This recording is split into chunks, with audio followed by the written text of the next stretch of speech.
Board এক্সামে অংশগ্রহণ করতে যাচ্ছ তাদের জন্য কিন্তু এটা খুবই জানা জরুরি।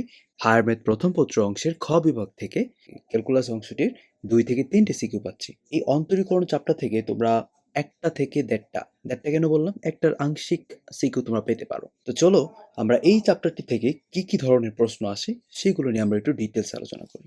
তুমি এখানে দেখো, আমি এখানে একটা স্লাইড বানিয়েছি যে সিকিউ টপ সাজেশন। এখানে আমি 4টা অংশ রেখেছি। মূল নিয়ম অন্তরীকরণ তোমরা সবাই জানো। পর্যায়ক্রমিক অন্তরজ এটা মোটামুটি আমরা আইডিয়া রাখি। স্পর্শক রিলেটেড সিকিউ যে টাইপগুলো আছে এইটা, এবং লঘুমান গুরুমান।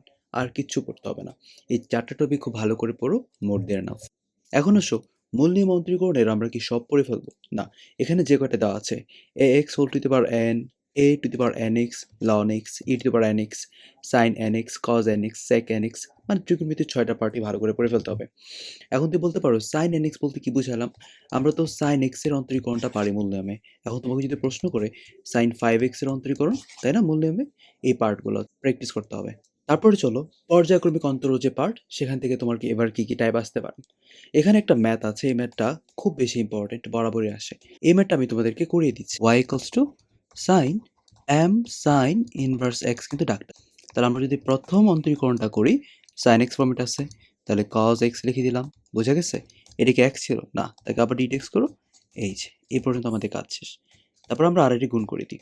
তাহলে y1 root over 1 minus x square equals to cos m sine inverse x দাঁড়িয়ে পড়লো। বুঝছো? তারপর আমরা এখানে ইউভি করবো, যেহেতু একটা ফাংশন আছে।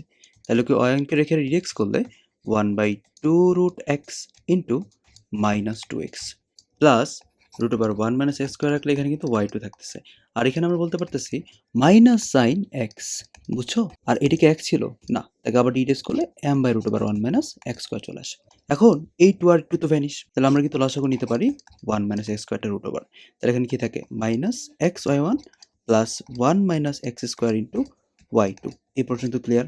ইকুয়ালস টু আমরা কিন্তু এখানে বলতে পারি root over 1 minus x square minus sine m sine inverse x into, আর এখানে কিন্তু একটা m মিসিং ছিল। বুঝছো? এই আমটা কিন্তু এখানে থাকবে m স্কোয়ার আকারে।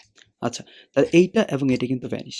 তাহলে আমরা আবার একটু খেয়াল করি, প্রমাণে কিন্তু মাইনাস এক্স ওয়ান বা এই ফর্মেটটা কিন্তু এখানে আছে।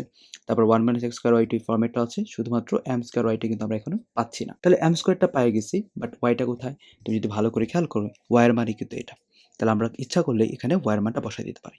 তাহলে আমরা আলটিমেটলি বলতে পারতেছি 1 minus x square y two minus x y one plus m square y equals to 0। প্রমাণ হয়ে গেছে। এই টাইপের ম্যাথগুলো ভালো করে পড়বা, এবং বাকি যে পার্টগুলো ছিল স্পর্শকের ম্যাথগুলো বা লঘুমান গুরুমানের ম্যাথগুলো, গতানুগতিক যে প্রশ্নগুলো আসে এগুলো একটু প্র্যাকটিস করবা, মোর দেন এনাফ।